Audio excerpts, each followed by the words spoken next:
हाय दोस्तों, स्वागत करते हैं हम नासिर सर के साथ यूट्यूब चैनल में। आज मैं आप सभी के लिए अलंकार को लेके आए हुए हैं। ये जो अलंकार जो चैप्टर है, इससे डीएलएड में 2-3 नंबर का जरूर पूछता है, हर बार पूछता है। तो अभी मैं आपको अलंकार किसे कहते हैं, अलंकार कितने प्रकार के होते हैं, एकदम ट्रिक के साथ आपको समझाएंगे, जो आपको आसानी से आपको याद हो जाएगा।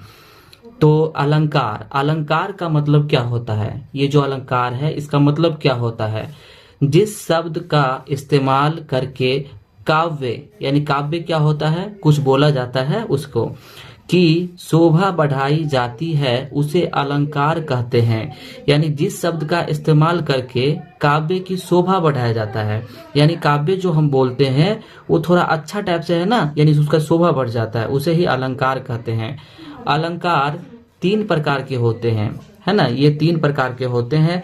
पहला होता है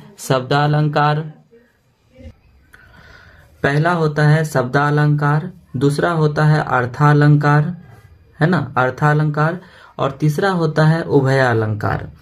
अब इसका जो पहला है शब्दालंकार, दोस्तों शब्दालंकार जो है ये 3 प्रकार के होते हैं, ठीक है। पहला होता है अनुप्रास, दूसरा होता है यमक, और तीसरा होता है श्लेष, ठीक है।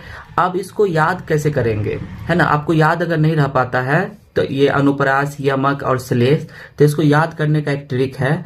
जैसे सब अनु यमक लेस है, यानी सब अनुमयक लेस है।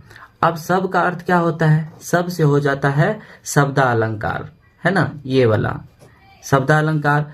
अनु, ये जो अनु है, अनु से हो जाता है अनुप्रास। यमक, यमक से हो जाता है ये वाला यमक।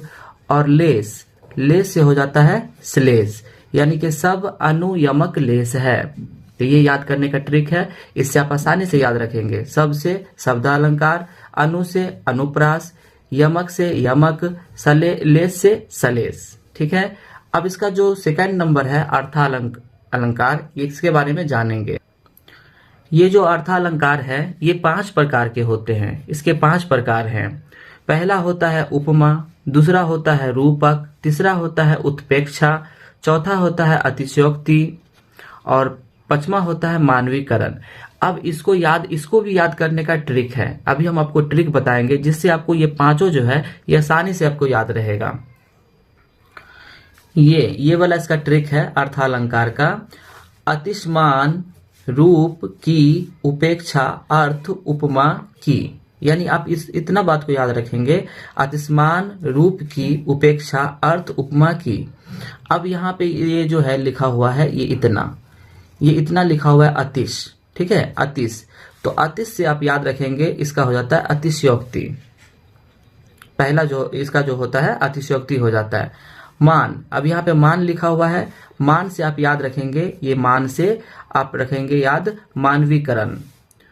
उसके बाद है रूप, यहाँ रूप है तो रूप से याद करेंगे रूपक। उसके बाद यहाँ है रूप के बाद की को आप छोड़ देंगे। उपेक्षा, तो उपेक्षा से आप याद रखेंगे उत्प्रेक्षा, है ना, उत्प्रेक्षा। और अर्थ, अर्थ से आप ये जो अर्थ लिखा हुआ है इससे आप याद रखेंगे अर्थालंकार, ठीक है। और उपमा, उपमा का रखेंगे उपमा ही याद रखेंगे। तो अर्थालंकार का ये ट्रिक है, अतिशमान रूप की उपेक्षा अर्थ उपमा की। अतिश से हो जाता है अतिशयोक्ति, मान से हो जाता है मानवीकरण, रूप से हो जाता है रूप यानी रूपक, उपेक्षा से हो जाता है उत्प्रेक्षा, और अर्थ से हो जाता है अर्थालंकार, उपमा से हो जाता है उपमा। अब ये जो है अनुप्रास, इसका है अनुप्रास। तो अनुप्रास से आप इसका जो अनुप्रास जो है, अब इसको आप कैसे याद रखेंगे, अनुप्रास किसका, ये शब्दालंकार का। तो अब यहीं से आपको क्वेश्चन का यहीं से याद रखना है, यहीं से आपको नंबर मिलता है।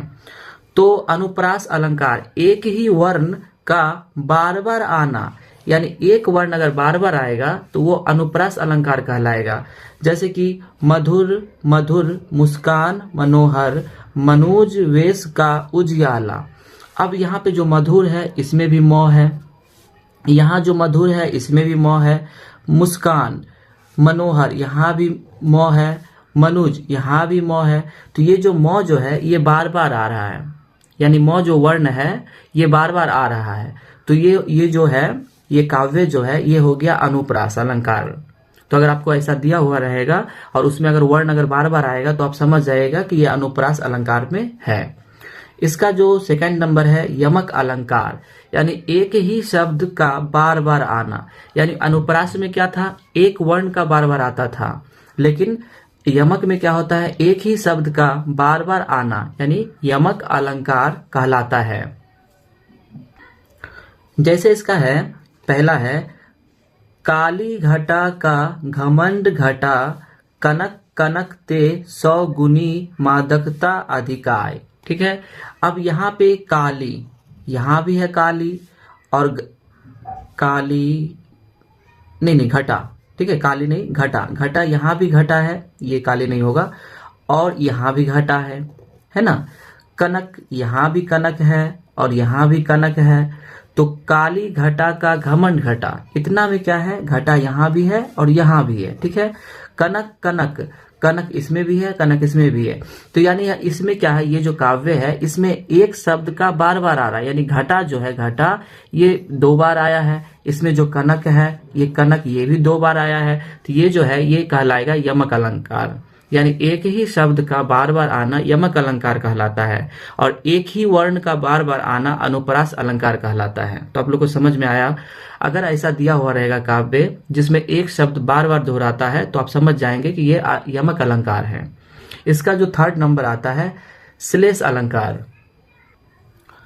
श्लेष अलंकार, जिस काव्य से एक शब्द का अनेक अर्थ निकलता हो, यानी जिस काव्य से एक शब्द का अनेक अर्थ यानी बहुत सारा अर्थ निकलता हो, वो श्लेष अलंकार कहलाता है।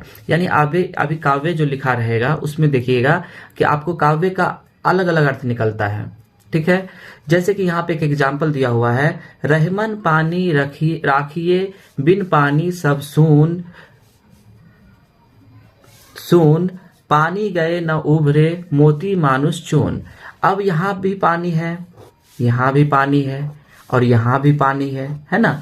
तो अब ये क्या है कि पानी तो आ रहा है, पानी तो 3 बार लिखा हुआ है, लेकिन पानी का जो अर्थ है ये बदल रहा है। यहाँ पर जो पानी लिखा हुआ है इसका मतलब होता है नरमता, है ना। यहाँ पे जो पानी है यानी रहमन पानी रखिए यानी नरमता रखिए, बिन पानी सब सून, अगर आपके अंदर नरमता नहीं रहेगा, नरमता की चमक नहीं रहेगा, तो आपका जो ये है ना, आपका जो इज्जत है, और यहाँ पर पानी का अर्थ होता है इज्जत। ठीक है, तो आपका इज्जत भी खत्म हो जाएगा।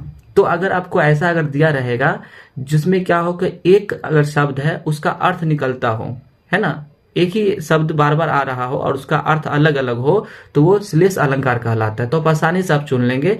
यही सब ये क्या होता है, दिया रहता है इस टाइप से काव्य और बोलता है कि इसमें कौन अलंकार है, तो आपको यहाँ पे लिखना होगा श्लेष अलंकार है कि कौन अलंकार है, ये आपको लिखना पड़ेगा।